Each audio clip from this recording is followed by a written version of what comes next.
ಖಾಡ big fight ವಿಶೇಷ ಮತ್ತೆ ಮುಂದುವರಿಸ್ತಾ ಇದ್ದೀನಿ. ಇನ್ನೊಂದು ಕ್ವಶನ್ ಇತ್ತು ಸರ್, ಮೇನ್ ಈ ಫೈಟರ್ ಜೆಟ್ಗಳ ವಿಚಾರ. ಒಬ್ಬರು ರಫೇಲ್ ಅಂತಾರೆ, ಒಬ್ರು ಯಾರು F-16 ಅಂತಾರೆ, F-35 ಅಂತಾರೆ, F-34 ಅಂತಾರೆ, ಈ ಥರ ಬೇರೆ ಬೇರೆ ಇದೆ ಅದರಲ್ಲಿ. ಸೊ ನಮ್ಮ ಪಾಯಿಂಟ್ ಏನು ಅಂತ ಹೇಳಿದ್ರೆ, ಇವತ್ತಿನ ಕ್ಷಿಪಣಿ ಡ್ರೋನ್ಗಳ ಯುದ್ಧದ ಕಾಲದಲ್ಲಿ ಈ ಫೈಟರ್ ಜೆಟ್ಗಳು ಏನು ಮಾಡಬಲ್ಲವು? ಶತ್ರು ದೇಶದ ರಡಾರನ್ನು ಕಣ್ತಪ್ಪಿಸಿ, ಕ್ಷಿಪಣಿಗಳ ಕಣ್ತಪ್ಪಿಸಿ, ಅವರುಗಳು ರೆಡಿ ಮಾಡುವಂಥ ಡ್ರೋನ್ ಕಣ್ತಪ್ಪಿಸಿ ಇವು ಸೇಫಾ? ನೋಡಿ, ಇದೇ ಅಮೆರಿಕದ ಫೈಟರ್ ಜೆಟ್, ಯಾರ್ಯಾರು ಮುಟ್ಟಕ್ಕೆ ಆಗಲ್ಲ ಇದು claim ಮಾಡ್ಕೊಂಡಿತ್ತು America.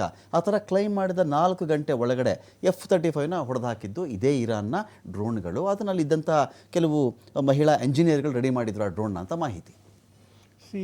F-35 is a stealth aircraft, 5th generation aircraft. Stealth aircraft ಅಂದರೆ ಏನು? ರೆಡಾರ್ಗೆ ಕಾಣದೇ ಇರೋವಂಥ ಏರ್ಕ್ರಾಫ್ಟ್, ರೆಡಾರ್ಗೆ ಲೊಕೇಟ್ ಆಗಲ್ಲ. ಸೊ ಎನಿ ಮಿಸೈಲ್ ರೆಡಾರ್ ಕಂಡಿದ ತಕ್ಷಣ ಇಂಟರ್ಸೆಪ್ಟರ್ ಲೈಕ್ ಥರ್ಡ್ ಇದು ಮಾಡುತ್ತೆ, ಹೋಗಲ್ಲಿ ಹೊಡೆಯುತ್ತೆ. ಲೈಕ್ ಅವರ್ S-400 400 ಕಿಲೋಮೀಟರ್ ದೂರ ಇದ್ರೂ ಅದು ಬರ್ತಾ ಇದೆ F-35 ಈ ಥರ 400 ಕಿಲೋಮೀಟರ್ ದೂರದಲ್ಲಿದೆ, ಇಲ್ಲಿಂದ ಒಂದು ಮಿಸೈಲ್ ಹಾಕ್ರಪ್ಪ ಅಂದರೆ 400 ಕಿಲೋಮೀಟರ್ ದೂರದಲ್ಲಿ ಹೋಗಿ ಹೊಡೆಯುತ್ತೆ. That is what radar does ಕಂಡಿದ್ದಂಗೆ. ಈಗ F-35 ಸ್ಟೆಲ್ತ್ ಏರ್ಕ್ರಾಫ್ಟ್ ಅಂದರೆ ಅದು ಎಷ್ಟು ಸ್ಟೆಲ್ತ್ ಅಂದರೆ ಅದು ಒಂದು ಇರುವೆ ಥರ ಕಾಣುತ್ತೆ ನಿಮಗೆ. Okay, for a radar it looks like an ant. Okay, 0.001 metre square ಆ ಥರ ಹಂಗೆ ಕಾಣುತ್ತೆ. ಓಕೆ, ಅಂದರೂ those are not completely 100% zero.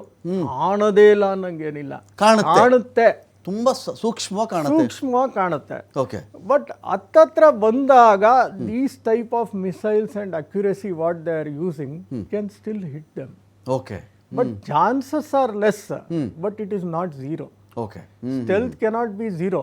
Even Su-57 ತಗೊಳ್ಳಿ, F-18 ಕೂಡ, F-22 ರ್ಯಾಪ್ಟರ್ ಅಂತ ಬರುತ್ತೆ, ದಟ್ ಈಸ್ ಎ ಸ್ಟೆಲ್ತ್.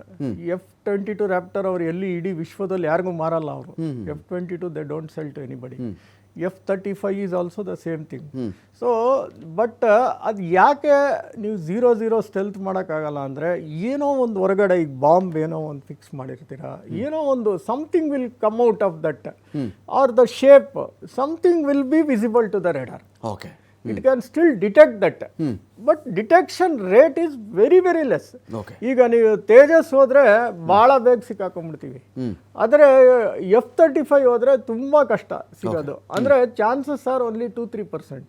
ಈಗ ರಫೇಲ್ ಹೋದ್ರೆ ಚಾನ್ಸಸ್ ಆರ್ 10%, ತೇಜಸ್ ಹೋದ್ರೆ ಚಾನ್ಸಸ್ ಆರ್ 30% ಸಿಕ್ಕಾಕೊಳ್ಳೋಕ್ಕೆ, ಸುಖಾಯ್ ಹೋದ್ರೆ ಚಾನ್ಸಸ್ ಆರ್ 40% ಆರ್ 50%.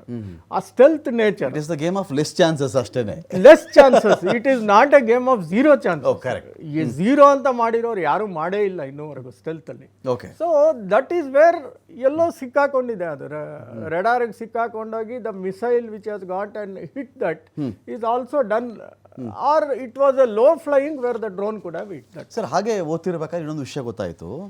ಈ ಇವರು ಕ್ಷಿಪಣಿಗಳನ್ನು ಲಾಂಚ್ ಮಾಡ್ತಾ ಇದ್ದಾರಲ್ಲ, ಕ್ಷಿಪಣಿ ಲಾಂಚ್ ಮಾಡುವುದಕ್ಕೆ ಯೂಶಲಿ ಏನಾಗುತ್ತೆ, ಆ ಲಾಂಚರ್ಸು ಶತ್ರು ದೇಶದ ಕಣ್ಣಿಗೆ ಬೀಳಬಾರ್ದು. ಸ್ಯಾಟಲೈಟಿಂದ ನೋಡ್ತಿರ್ತಾರೋ, ಬೇರೆ ರಡಾರ್ ಸಿಸ್ಟಮ್ ಇಟ್ಕೊಂಡಿರ್ತಾರೋ, ಅದು ಬೇರೆ ವಿಚಾರ. ಲಾಂಚ್ ಮಾಡೋದಂತೆ, ಹೊರಗಡೆ ತಂದು ಲಾಂಚ್ ಮಾಡೋದು, ಮತ್ತು ಯಾವುದೋ ಮಿಸೈಲ್ ಸಿಟಿ ಒಳಗಡೆನೋ ಆ ಲಾಂಚರ್ನ ಒಂದು ಯಾವುದೊಂದು ಕಣಿವೆಗಳ ಒಳಗಡೆ ಅದನ್ನು ಹುದುಗಿಸಿಡ್ತಾ ಇದ್ದಾರೆ ಇವರು ಅಂತ ಒಂದು ಮಾಹಿತಿ ಬರ್ತಾ ಇದೆ ನಮಗೆ. ಸೊ ಇವ್ರದ್ದು ಡ್ರೋನ್ ಸಿಟಿ ಅಂತಾರೆ, ಮಿಸೈಲ್ ಸಿಟಿ ಅಂತ ಕರಿತಾ ಇದ್ದಾರೆ.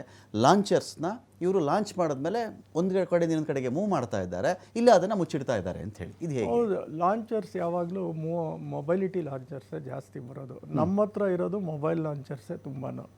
ಯಾರು ಒಂದೇ ಕಡೆ ಇಟ್ಕೊಂಡು ಲಾಂಚ್ ಮಾಡ್ತಾ ಇದ್ರೆ ಎನಿ ಸ್ಯಾಟಿಲೈಟ್ ಕ್ಯಾನ್ ಡಿಟೆಕ್ಟ್ ಇದೇ ಜಾಗದಲ್ಲಿ, ಬಿಕಾಸ್ ಆಫ್ ದ ಈಟ್ ಏನು ಜನರೇಟ್ ಆಗುತ್ತೆ, ಆ ಈಟ್ ಸಿಗ್ನೇಚರ್ನ ಇಟ್ ಕ್ಯಾನ್ ಡಿಟೆಕ್ಟ್. ಕರೆಕ್ಟ್. ಆ ಈಟ್ ಸಿಗ್ನೇಚರ್ನ ಡಿಟೆಕ್ಟ್